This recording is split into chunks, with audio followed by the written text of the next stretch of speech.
오늘은 고통 속에 있는 하나님의 목적이라는 제목으로 말씀을 전하도록 하겠습니다. 고난에 대해서 이제 3주째 말씀을 나누고 있습니다. 첫째 주에는 고난의 원천들에 대해서 우리가 살펴봤습니다. 그리고 지난주에는 고난 가운데 우리의 반응과 또한 그 고난을 숭고하게 만드시는 하나님에 대해서 우리가 말씀을 나눴습니다. 오늘은 이런 질문을 던지면서 말씀 가운데 나가기를 원합니다. 우리 가운데 닥쳐진 이유들, 이 고난에 닥쳐진 이유들을 보면 여러 가지로 다양한 것 같아요. 어떤 이들은 직업을 잃어버렸습니다. 열심히 잘 일을 하다가 직업을 잃게 되었어요. 어떤 이들은 사업이 점점 어려워지는 거예요. 또 어떤 이들은 관계가 깨어지고 심지어 이 가정 불화로 시달리면서 여러 가지 힘든 상황에 놓여 있는 분들을 보게 됩니다. 또 어떤 이들은 건강하게 살아가다가 건강을 잃어버렸습니다. 또 어떤 이들은 자녀 문제로 씨름하고 있어요. 여러분 아시는 것처럼 제가 살다 온 미국에는요, 이 자녀들이 마약에 손을 대면서 황폐하게 되는 경우들도 있고, 또 현대에는 또 게임 중독이다, 각종 중독에 빠진 이 자녀들 때문에 얼마나 많은 부모들이 힘들어하고 있습니다. 또 심지어 어떤 이들은 공동체의 혼란한 상황으로 또 힘겨워합니다. 물론 이런 고난의 시간을 통과하는 것은 쉬운 일이 아니죠. 눈물 골짜기를 견뎌내는 것은 참으로 고통스러운 일입니다. 그런데 믿는 자들로서 가장 고통스러운 것은 사실 이런 문제 자체들이 아닙니다. 믿는 우리에게 가장 괴롭고 답답한 건 뭐냐면, 과연 이런 상황 가운데 하나님이 무슨 생각을 하고 계실까? 이런 생각이 드는 거예요. 하나님은 내가 지금 당하고 있는 고통, 우리의 이런 고통을 바라보시면서 어떤 생각을 하고 계실까? 믿음이 있는 우리에게 있어서 사실 이런 것들만 해결되면 더 이상 문제가 되지 않습니다. 하나님이 이 상황 가운데서 이러한 계획을 가지고 계셨구나. 이런 상황을 겪게 하시더니 이런 목적을 보여주시려고 하나님이 이런 모든 것들을 계획하셨구나. 이런 것들만 알게 되면 사실은 그 이후로부터는 모든 것을 견딜 수 있게 되는 거죠. 그렇다면 과연 고난 가운데, 우리가 겪고 있는 고난, 아니면 우리가 통과하는 이런 고난들 가운데서 하나님은 어떤 계획을 가지고 계시는가? 고통의 시간의 끝에 과연 하나님이 이루시고자 하는 분명한 목적이 있는가? 또 목적이 있다면 과연 그것은 무엇인가? 오늘 말씀을 통해서 깨닫는 은혜를 주시기를 간절히 바랍니다. 개인적으로 오늘 본문은요, 이 고통 속에 숨겨진 하나님의 목적을 보여주는 가장 좋은 본문이라고 생각을 합니다. 성경 전체에서 제일 좋은 본문이라고 생각을 해요. 자, 오늘은 곧바로 말씀의 핵심 구절부터 살펴보도록 하겠습니다. 오늘 말씀의 핵심은 9절 상반절에 나와 있습니다. 9절 상반절에 보니까 이렇게 말해요. 나에게 이르시기를 내 은혜가 내게 족하도다. 내 은혜가 내게 족하도다 라고 말하고 있습니다. 고난 가운데 있는 자들에게 왜 이 말씀이 가장 중요한가? 왜 이렇게 이 말씀이 가장 중요한 말씀으로 언급될 수 있습니까? 이에 대해서 제가 적어도 두 가지로 설명을 드릴 수 있을 것 같아요. 첫 번째는 이 말씀은 고난 가운데 있던 바울에게 우리 주님이 직접 하신 말씀입니다. 다른 사람을 빌어서 말씀하신 게 아니라 주님이 직접 말씀을 하신 거예요. 엄청난 고난의 한가운데 있던 사도 바울에게 우리 주님이 말씀하시는 겁니다. 내 은혜가 내게 족하도다. 특별히 이 음성은 삼위 하나님 중에서 누구의 음성일까요? 우리 주 예수 그리스도의 음성이라고 하는 것을 우리가 이제 눈치를 챌 수 있습니다. 지금 계속 주 예수라고 하는 이 용어를 사용을 하면서 자기 자신의 이 사도권을 변호하고 있습니다. 사도 바울이 그런 중에서 지금 이 구절을 채택을 한 거예요. 고난 중에 있던 바울에게 우리 예수님이 삼위 하나님 중에서도 예수 그리스도께서 이렇게 말씀하시는 거예요. 내 은혜가 내게 족하도다. 그리고 두 번째, 사실 이 한 말씀 속에 신구약 전체에 이르는 하나님의 마음이 포괄되어 있습니다. 무슨 말인가? 사실 여러분, 이 음성은 신구약 전체를 수렴하는 블랙홀과 같은 말씀입니다. 여러분, 여기서 깊이 생각해야 될 점이 있어요. 우리 예수님이 사도 바울을 특별히 사랑하셨습니다. 우리가 그냥 봐도 알 수 있죠. 사도 바울을 특별히 사랑하신 거예요. 그래서 그의 사도로 부르시고 그에게 능력을 입혀주시고 일평생 동안 그의 영광을 위해서 사용하신 겁니다. 동시에 우리 예수님이 여러분 한 분 한 분을 사랑하십니다. 한 분 한 분을 사랑하시되 여러분 기억하세요. 특별히 사랑하세요. 특별히 사랑하십니다. 바울을 부르신 예수님, 바울을 사랑하시는 예수님은 고난 가운데 있는 바울을 지탱해 줄 수 있는 그 한 단어를 아신 거예요. 이건 우리를 향한 하나님 마음과 동일하죠.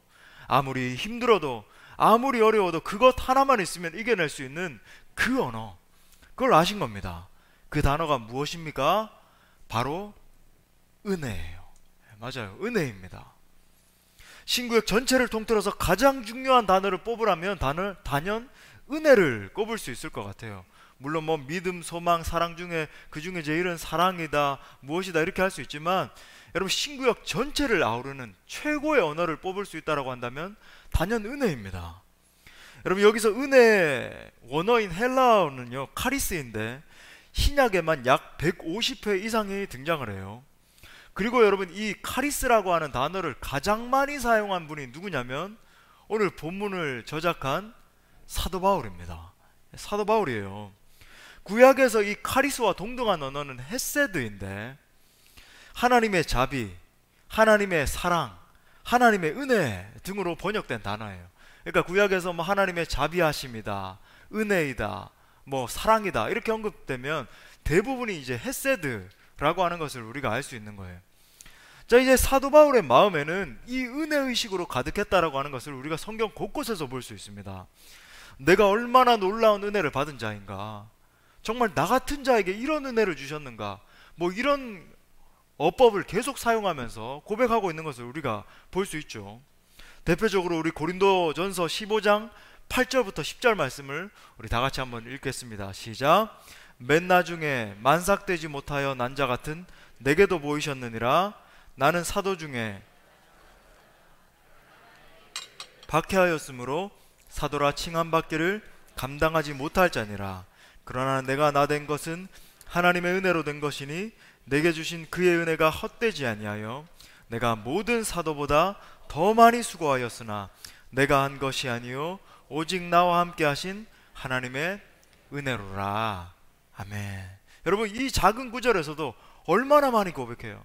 만삭되어 나지 못한 자 같은 내게도 보이셨느니라 하면서 하나님의 은혜입니다. 하나님의 은혜입니다. 내가 존재하는 것 하나님의 은혜입니다.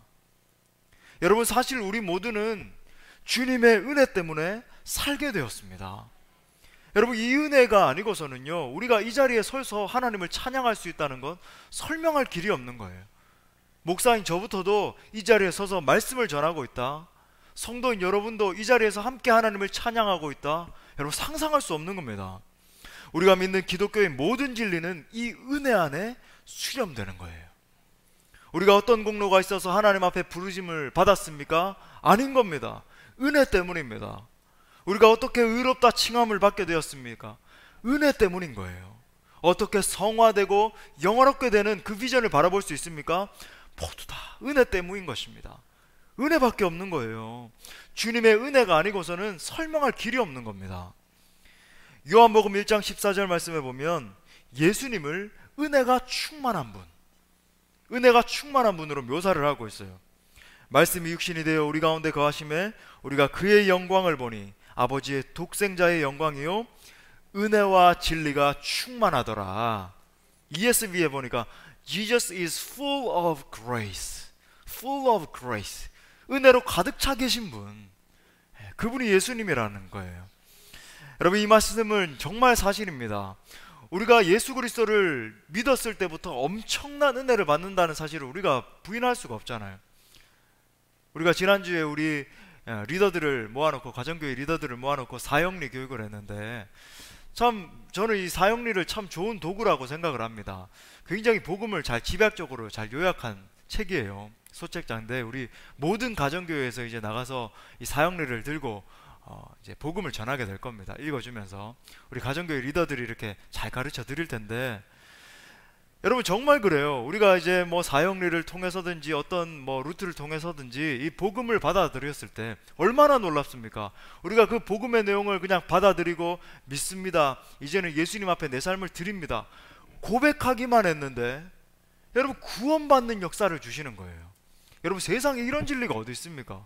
얼마나 놀라운 진리예요. 엄청난 은혜로 말미암아 죄와 사망으로부터 생명의 자리로 건진받는 역사가 일어나는 것입니다.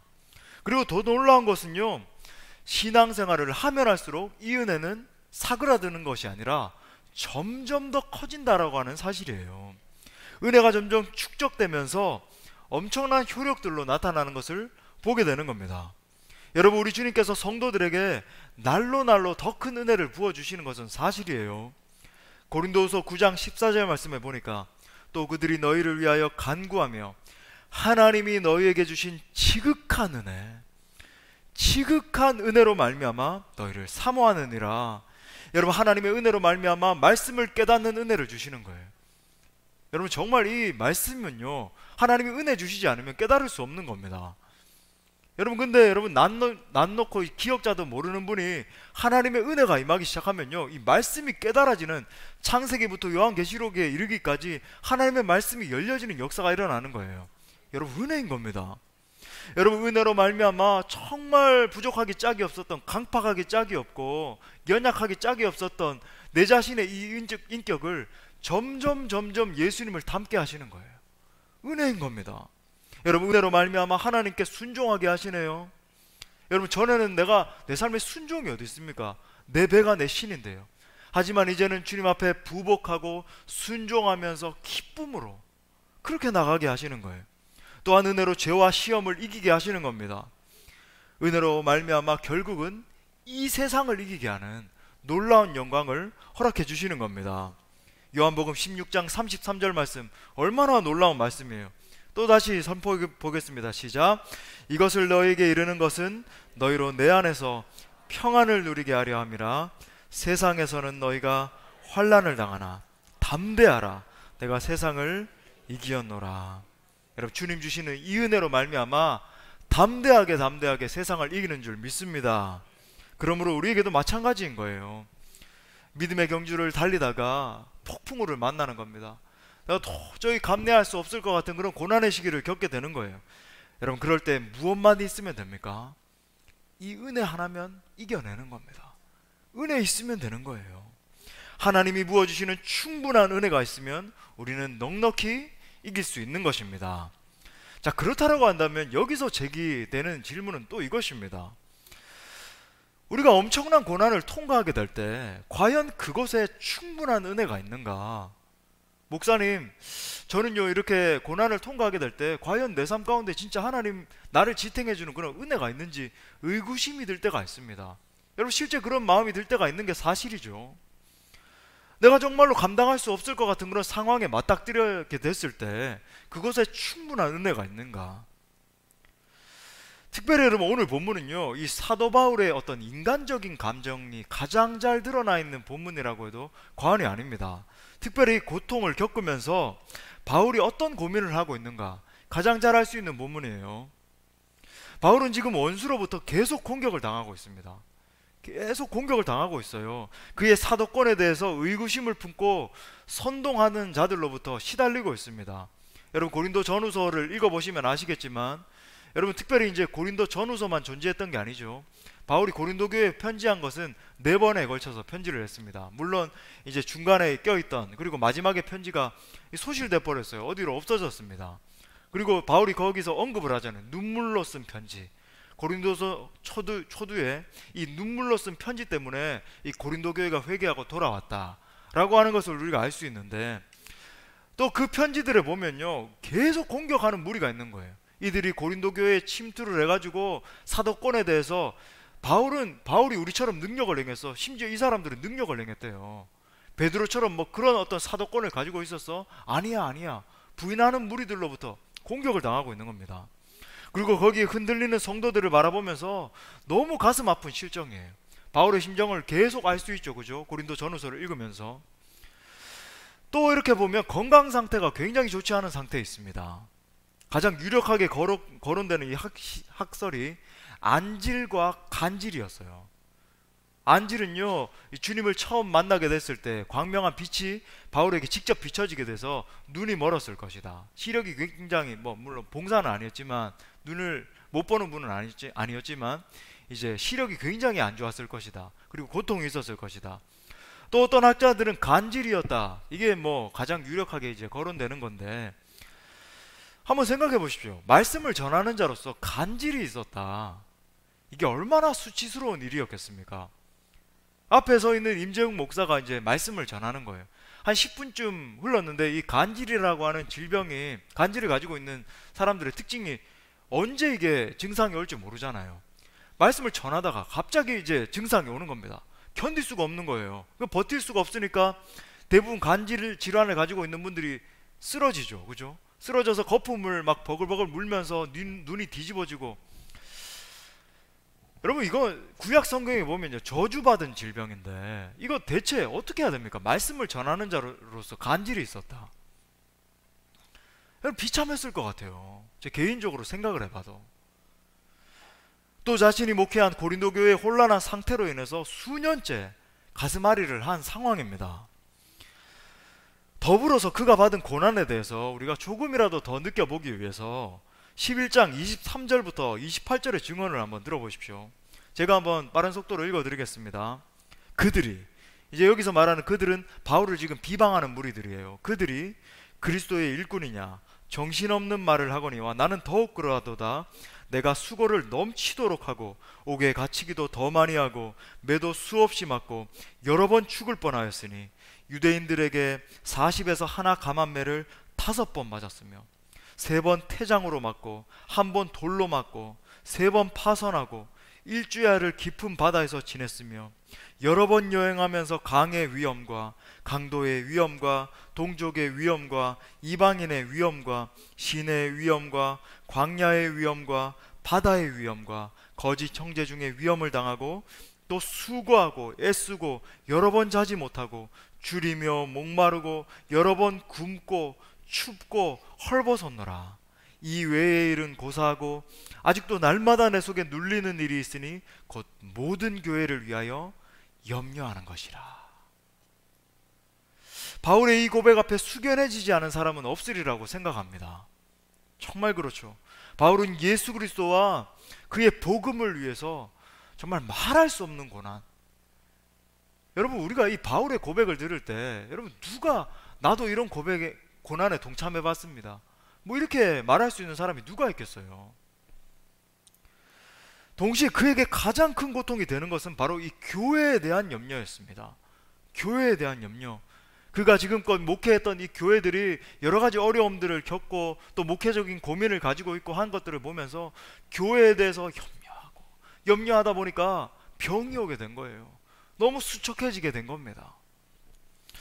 자, 결론부터 말씀드리자면 이런 고통 속에서 바울은 충분한 주님의 은혜를 발견합니다. 충분한 주님의 은혜를 발견해요. 고통 가운데 주시는 이 하나님의 충분한 은혜, 하나님의 목적이 무엇이었는지 이 본문을 통해서 4가지로 정리해 보기를 원합니다. 자, 첫 번째는 뭐냐면 하나님의 그 목적, 하나님의 은혜.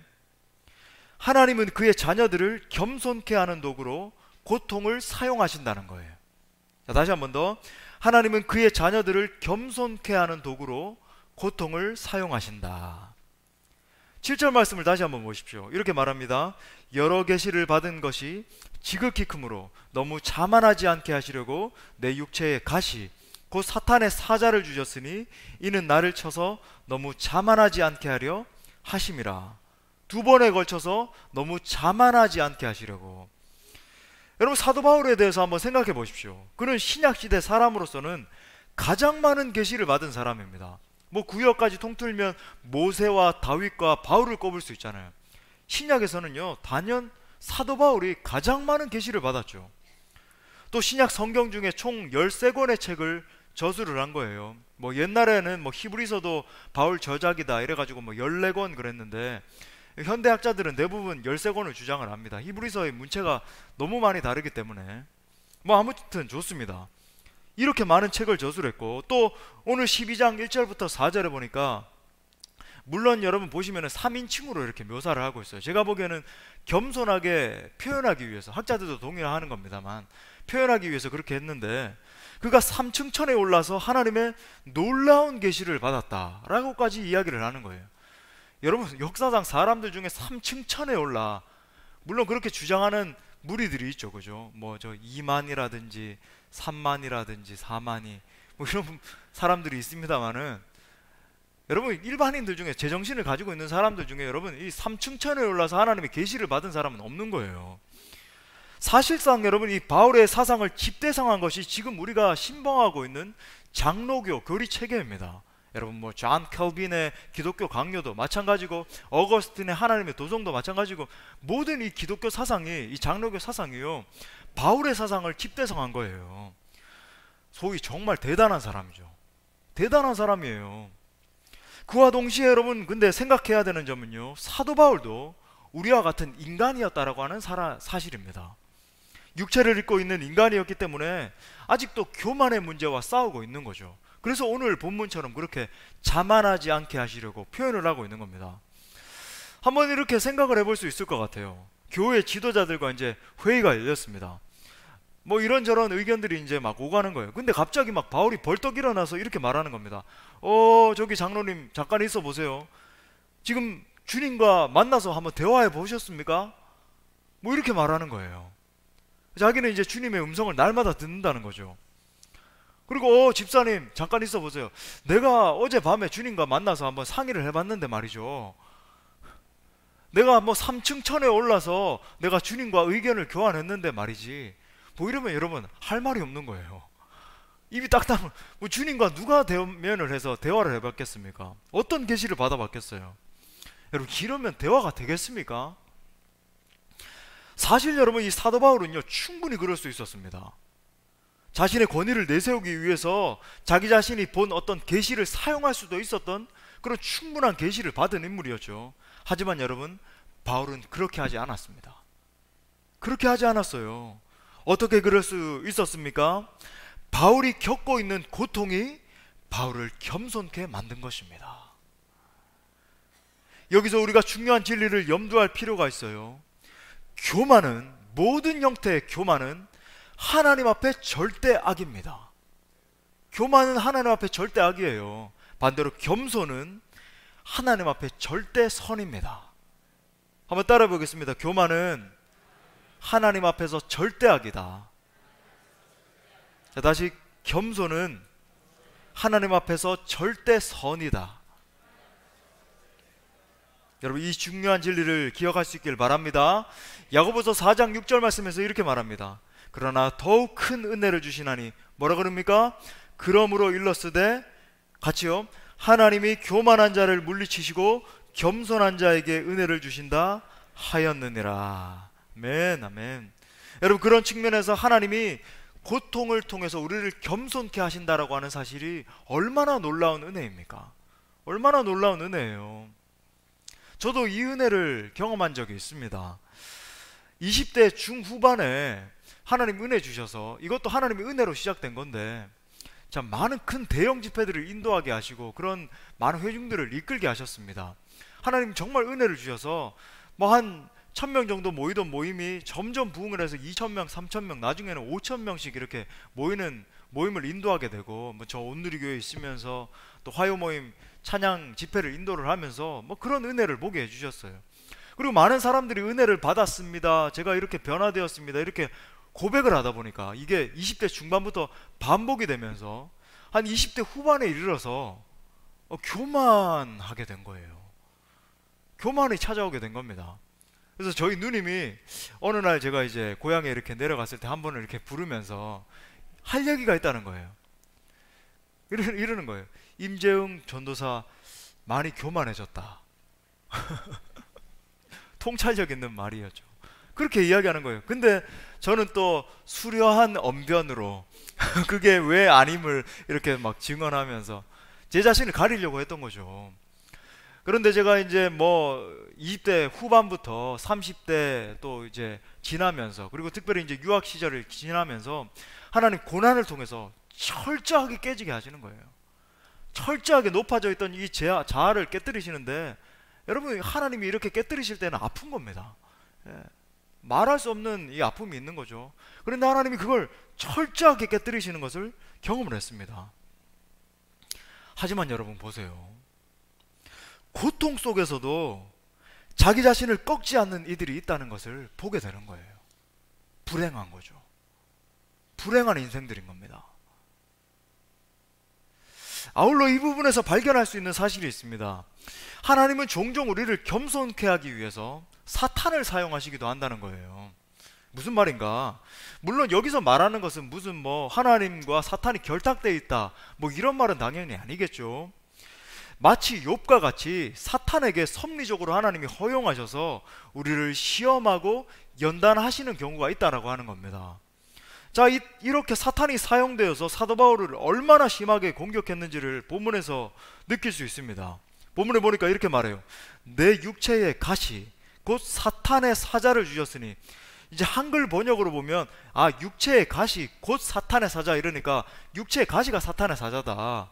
이거 뭐 은유적인 표현으로 앞부분에 뭐 어떤 육체의 질병이라든지 뭐 이런 것들을 표현한 것이다, 이렇게 볼 수 있는데 원어상 아닙니다.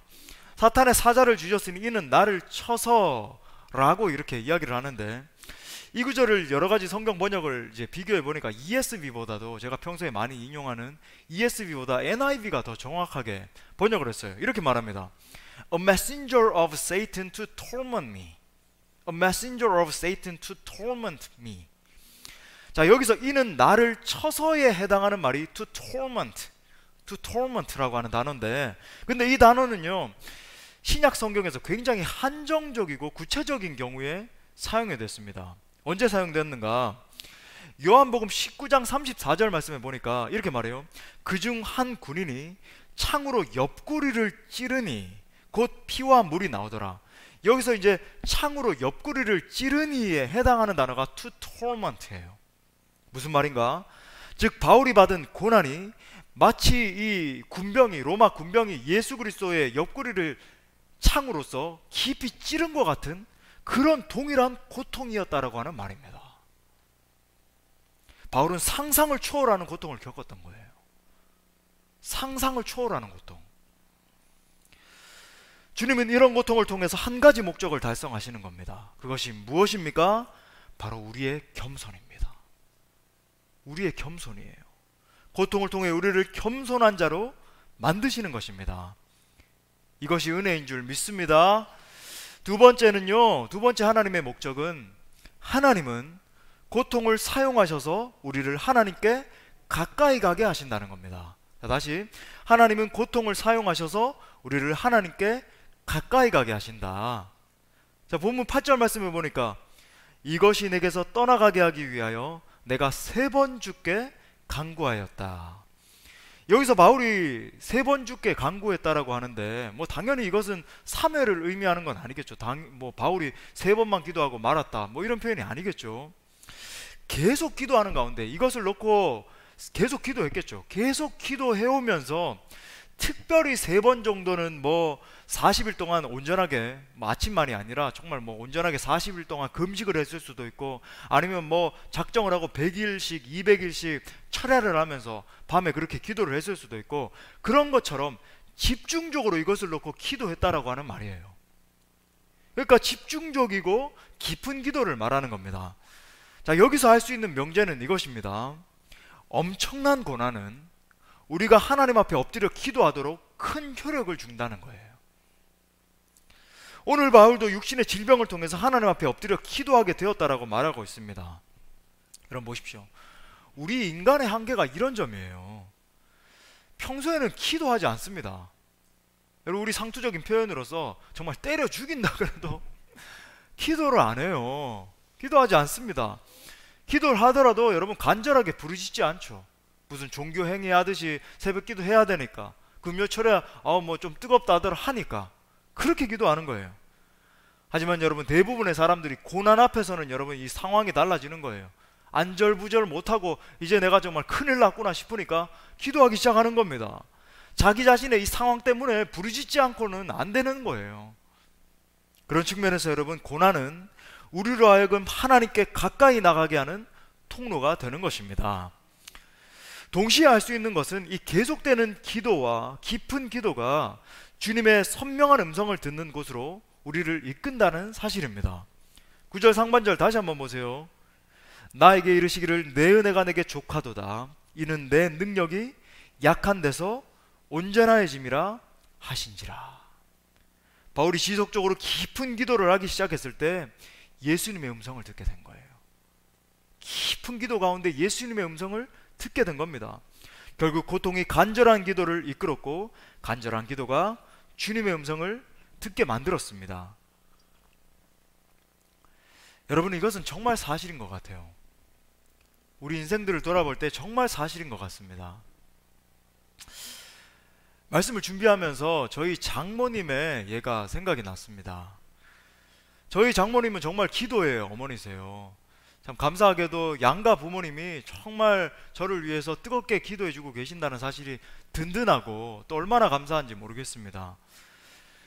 근데 장모님은 제가 이제 아내를 만나 한성교회 이제 권사님이셨는데, 한성교회에서 이제 아내를 만나게 됐고 거기에 이제 권사님이셨는데, 제가 이제 늘 이제 들으셨죠. 지난번에 이제 도은욱 목사님 오셔서 위임식 때 이제 말씀하신 것처럼 늘 이제 목사님과 함께, 목사님이 이제 부임하고는 내 옆에 앉아서 기도를 하라 그러더라고요. 얼마나 부담됐겠습니까? 담임 목사님 옆에 앉아가지고 어떤 때는 좀 이렇게 좀 작게 기도하고 싶어도 무조건 막 부르짖으면서 기도해야 되고, 아무튼 뭐 그렇게 한참을 기도하고 딱 이렇게 일어나 보면 대부분 성도님들이 이제 다 간 상태였어요. 그런데 저희 장모님은 끝까지 남아서 늘 그렇게 기도를 하시는 거예요. 늘 저희 뭐 담임 목사님과 저보다도 오히려 더 이제 오랜 시간 동안 그렇게 기도를 하신 겁니다. 그리고 이제 늘 2-3시간씩 절박하게 기도를 하셨기 때문에 항상 목이 쉬어 있으셨어요. 그래서 제가 이제 아내를 알게 되고 이제 결혼을 하기 전에도 이렇게 생각을 했었습니다. 참 저 권사님은 뜨겁게 기도를 하신다. 그러면서 이제 그 장모님의 이미지가, 많은 목사님들이 어떤 기도 제목이 있거나 고민이 있으면 장모님에게 찾아가서 권사님 기도해 주세요, 뭐 이런 이미지의 권사님이 이제 되신 거예요. 그런데 저희 장모님도 처음부터 그렇게 기도를 했던 것이 아니고 이제 그렇게 기도의 사람으로 변화되게 된 고통의 계기가 있었습니다. 아내가 어렸을 때 이제 장인어른이 경주에서 일을 하셨어요. 평생을 이제 호텔에서 셰프로 일을 하셨었기 때문에 이제 좀 이렇게 옮겨 다닐 때가 있으셨죠. 이제 경주에 머물 때가 있으셨는데, 경주 호텔 이제 근무를 하시면서 관사에서 지내고 있었습니다. 근데 이제 어느 날 아내가 이제 10살쯤 되었을 때 어느 날 일이에요. 참 이제 이 이야기를 하기도 마음이 이제 무겁기도 하고, 또 저도 이제 참 이제 떨리는 마음이 있는데, 아내가 이제 6살 된 어린 동생과 놀이터에서 놀고 있었습니다. 근데 이제 그 관사 안에 있었고, 놀이터가 그 관사 안에 있었기 때문에 굉장히 이제 좀 비교적 안전한 그런 곳이었어요. 근데 하필이면 이제 그날 이제 아내와 이제 동생이 자전거를 타면서 이렇게 놀고 있었는데, 아내는 이제 자전거를 타다가 그렇게 뭐 그런 순간이 되었겠죠. 이제 인도로 간 상황이었고, 동생은 이제 인도 쪽으로 이제 오는 그런 상황이었는데, 큰 트럭이 하필이면 거기에서 이제 후진을 하는데, 이제 후진이 그냥 이제 이렇게 천천히 해야 되잖아요. 일반적으로 이제 생각을 해보면. 근데 얼마나 빠른 속도로 이제 후진을 하다가 이제 아내의 동생이 차에 치였습니다. 차가 얼마나 세게 후진을 냈는지 아이가 이제 몇 미터를 날아가가지고 이제 떨어지게 된 거예요. 그리고 아내가 이제 그 모든 순간들을 보게 된 겁니다. 그리고 땅에 머리부터 부딪혀서 머리가 다 터져 버렸습니다. 6살짜리 아이가 머리가 다 터져 버렸어요. 아내가 이제 눈앞에서 그걸 다 본 거죠. 급하게 앰뷸런스로 옮겼는데 옮기는 도중에 이제 아이가 세상을 떠나게 됐습니다. 그 후로 정말 장모님은 기도하지 않으면 견딜 수가 없었던 거예요. 기도하지 않으면 견딜 수가 없었습니다. 말 그대로 가슴이 다 무너졌죠. 장모님 표현으로 말하면요, 당시에 이제 다니시던 이 경주제일교회 이제 다니셨는데, 경주제일교회 고등부실에 앉아서 하루 종일 그냥 교회 나가서 앉아 있지 않으면, 집에 있으면 견딜 수가 없는 거예요. 그래서 막 펑펑 울다가 다시 또 기도할 마음이 생겨지면 또 기도하다가 또 막 펑펑 울다가 기도하다가, 그걸 반복한 겁니다. 그때부터 장모님이 점점 기도의 사람으로 바뀌기 시작했어요. 처음에는 기도하지 않으면 견딜 수 없는 마음 때문에 시작을 했는데, 나중에는 기도의 영에 사로잡히게 된 겁니다. 그 결과 지금은 놀라운 중보기도의 사역자로 사역을 하고 계십니다. 그러므로 하나님은 고통을 사용하셔서 우리를 그분께 가까이 가게 하신다. 이것은 정말 진정한 진리인 거예요. 자, 세 번째 고통 가운데 있는 하나님의 목적은, 하나님은 고통을 그의 은혜를 보여주시는 통로로 사용하신다는 겁니다. 다시, 하나님은 고통을 그의 은혜를 보여주시는 통로로 사용하신다. 자, 9절 상반절을 보십시오. 이렇게 말합니다. 나에게 이르시기를 내 은혜가 내게 족하도다 말합니다. 내 은혜가 내게 족하도다. 자, 한글 번역으로 보면요, 저는 어릴 때부터 이런 생각이 들었어요. 내 은혜가 내게 족하다 그러니까 좀 서운하게 여겨지는 거예요. 주님이 뭐 이렇게 말씀을 하시는가, 내 은혜가 내게 족하다, 뭐 이렇게 했는데, 목사, 제가 이렇게 말하는 거예요. 여러분들에게 제 은혜가 여러분에게 족합니다. 굉장히 좀 서운하게 들리죠. 근데 원어상 의미는 좀 또 달라요. 원래 의미가 뭐냐면 내 은혜가 내게 충분하다라고 하는 의미입니다. My grace is sufficient for you. Sufficient, 충분하다라고 하는 의미예요. 쉽게 말해서 우리가 찬양하는 것처럼 주님의 은혜, 뭐라 그래요? 내게 넘치네. 이 표현과 동일한 거예요. 은혜가 넘친다, 은혜가 충분하다 라고 하는 표현인 겁니다. 초두에 제가 말씀드렸지만은 여기에서 가장 중요한 단어가 뭐라고 말씀드렸죠? 은혜. 은혜. 이 은혜로 말미암아 모든 고난을 뛰어넘을 수 있는 거예요. 할렐루야. 여러분, 고난이 은혜로 바뀌어지는 역사에 대해서 예레미야가 정말 기가 막히게 이렇게 증언하고 있습니다. 우리 예레미야 애가 3장 19절부터 23절까지 말씀 우리 읽어보겠습니다. 내 고초와 재난 곧 쑥과 담즙을 기억하소서. 내 마음이 이것을 내가 내 마음에 담아두었더니 그것이 오히려 나의 소망이 되었사오면 여호와의 인자와 긍휼이 무궁하심으로 우리가 진멸되지 아니함이니이다. 이것들이 아침마다 새로우니 주의 성실하심이 크지도소이다. 여기서 말하는 여호와의 인자와 긍휼이 무궁하심으로가 오늘 바울의 말과 동일한 말이에요. 내 은혜가 내게 족하도다.